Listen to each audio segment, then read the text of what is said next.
सभी साथियों नमस्कार। फिलहाल मैं करनाल से आपको लाइव तस्वीरें दिखाने दे रहे हैं जहाँ पे जो डीएससी समाज है वो इकट्ठा हो रहा है। क्यों इकट्ठा हो रहा है बातचीत कराएंगे। कीमती लाल जी हमारे साथ मौजूद हैं। सर जी नमस्कार जी। नमस्कार जी, बहुत बहुत स्वागत है जी आपका। आपका बहुत बहुत स्वागत है पत्रकार महोदय, और आपके चैनल का भी सच की आवाज। आप जो है सत्य को दर्शाते हैं और दिखाते हैं। बिल्कुल बिल्कुल, सीधा पॉइंट पे आवाएंगे जी। हाँ जी, हाँ जी। नो बता दो डीएससी की मांग क्यों। डीएससी की मांग यूं है सर, हाँ। एससी रिजर्वेशन आरक्षण में जो डीएससी वर्ग यानी कि वाल्मीकि, धानक, सैंसी, बाजीगर, डूम, डीएससी क्लिगर, ये 36 जातियां नौकरी के मामले में आज तक जो है शून्य रही हैं। आप पिछले इतिहास को उठा के देखिए, आप गांव के बुजुर्ग को देखिए जो अनपढ़ है, उसको भी पूछ लीजिए कि इन जातियों को आरक्षण मिला है या नहीं। हमारे समाज के लोग जो है पिछले 20 सालों से संघर्ष कर रहे हैं। देखिए 2016-6 के अंदर जो है इस आरक्षण को खत्म किया था एक तानाशाह सरकार। मैं एक और बात आपसे पूछना था। अभी आपने बोले कि भाई नौकरी मामले शून्य है, बिल्कुल हाँ जी, है। हाँ जी। पढ़ाई नहीं करते होंगे फिर। देखिए हमारे लोग पढ़ते हैं, लेकिन नौकरियों के मामले में सिर्फ पढ़ाई काम नहीं आती, उसमें बहुत सारी चीजें देखिए आप। लोकसभा में आज तक हमारा एक भी प्रतिनिधि नहीं है, और बहुत सारी टिकटें किसी भी पार्टी की तरफ से हमारे समाज को नहीं दी जाती। तो और राजनीतिक पकड़ के बिना बहुत सारी नौकरियां ऐसी हैं जो पीछे रह जाते हैं, और वहां पर जो है एक विशेष जाति का एक वर्षा मैं कहूंगा कि वो स्थापित है, और पॉलिटिकल पिछड़ेपन के कारण जो हम नौकरियों में पिछड़ जाते हैं। आंकड़ों के माध्यम से मैं आपको बताना चाहता हूं कि देखिए जब SC-A और B बनाया गया तो उस समय के जो तत्कालीन मुख्यमंत्री थे चौधरी भजनलाल जी ने गुरनाम सिंह एक रिटायर्ड जस्टिस थे, उनको एक जिम्मेवारी सौंपी थी, और उन्होंने पूरे प्रदेश से आंकड़े कलेक्ट किए थे। तो आंकड़ों के आधार पर SC-A और B बना था 1994 में, और ये 2006 तक चला। तो उस समय के जो तत्कालीन मुख्यमंत्री थे हुड्डा, उन्होंने जो इस समाज को पीछे धकेलने का काम किया।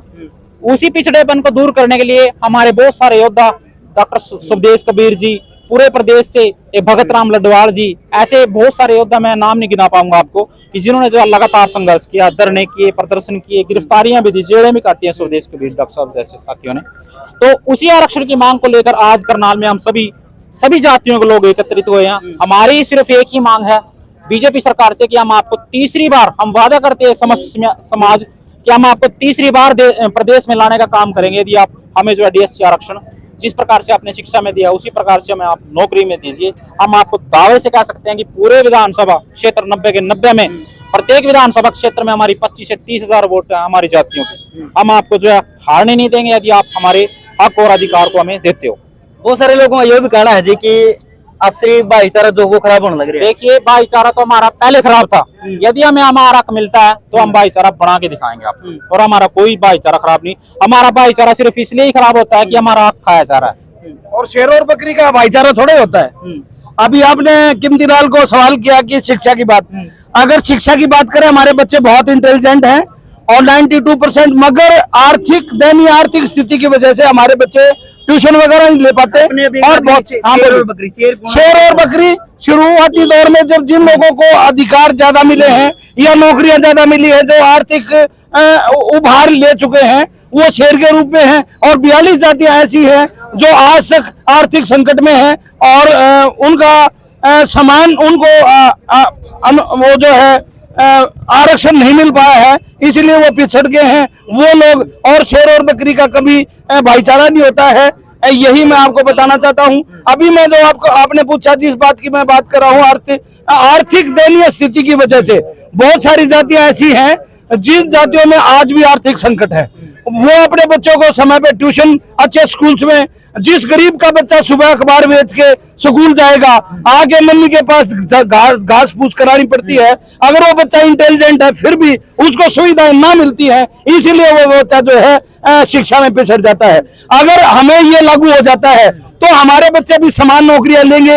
अभी बात करें अगर गुरनाम आयोग से पहले, अगर आप आंकड़ों पे यकीन करें तो 147 क्लास 1 अफसर लगे थे, तो एक जाति के 121 और सभी जातियों के मात्र 26।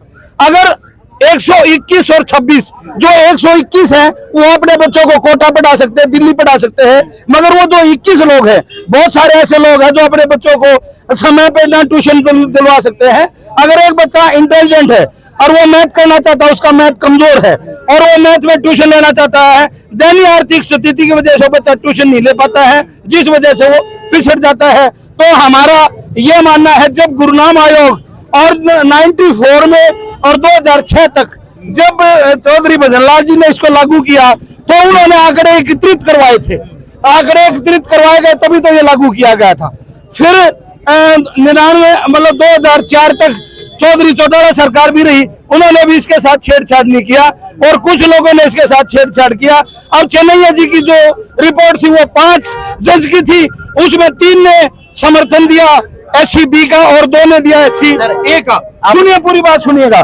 अब 7 जजेस का फैसला है, जिसमें 6 ने हमारे फेवर में फैसला दिया है, 1 ने कहा है मिल सकता है, मगर उन्होंने थोड़ा सा आंकड़े इकट्ठे करने की बात कही है।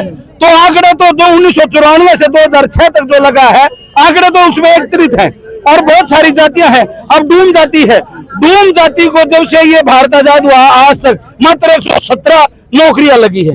आप ये मान के चलिए कितना फर्क है, और उसी फर्क को दूर करने के लिए अभी 1994 से 2004 तक जब हमारा ये SC और B लागू हुआ है तो क्लास 1 की जो नौकरियां लगी है वो 75 लगी हैं, जिसमें से 38 SC-A की और 37 SC-B की।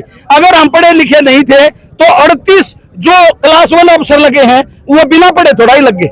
अब जो साधन संपन्न लोग हैं, जो पहले से ही चलते आ रहे हैं, साधन संपन्न लोग हैं, उनके बच्चे जो है ज्यादा सुविधाओं की वजह से आगे निकल जाते हैं। हमारे बच्चे जो दयनीय आर्थिक स्थिति है उसकी वजह से पिछड़ जाते हैं।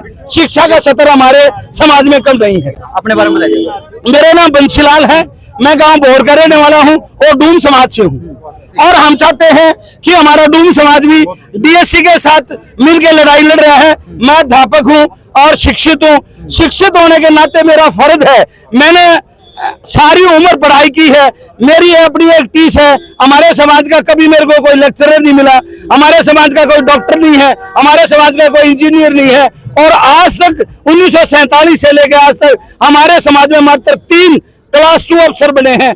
और आप हमारी भी 2 लाख से ज्यादा जो है संख्या है वहाँ अपने हरियाणा में। आप जिस तरीके अपने पीढ़ी जो बताने लग रहे हो, क्या लग सरकार बात मान लेगी? सरकार को बात मान लेनी चाहिए, क्योंकि आप एक बार सर्वे कराइए। सर्वे में 3 विधानसभा ऐसी है जिसमें SC-B की वोट ज्यादा है और 14 विधानसभा ऐसी है जिसमें हमारी SC-A की वोट ज्यादा है। अगर सरकार को तीसरी बार सरकार बनानी है तो हमारे बारे में विचार करना होगा, अदरवाइज बहुत सारी और सरकारों के साथ जो हुआ है इस सरकार के साथ भी ऐसा ही होगा।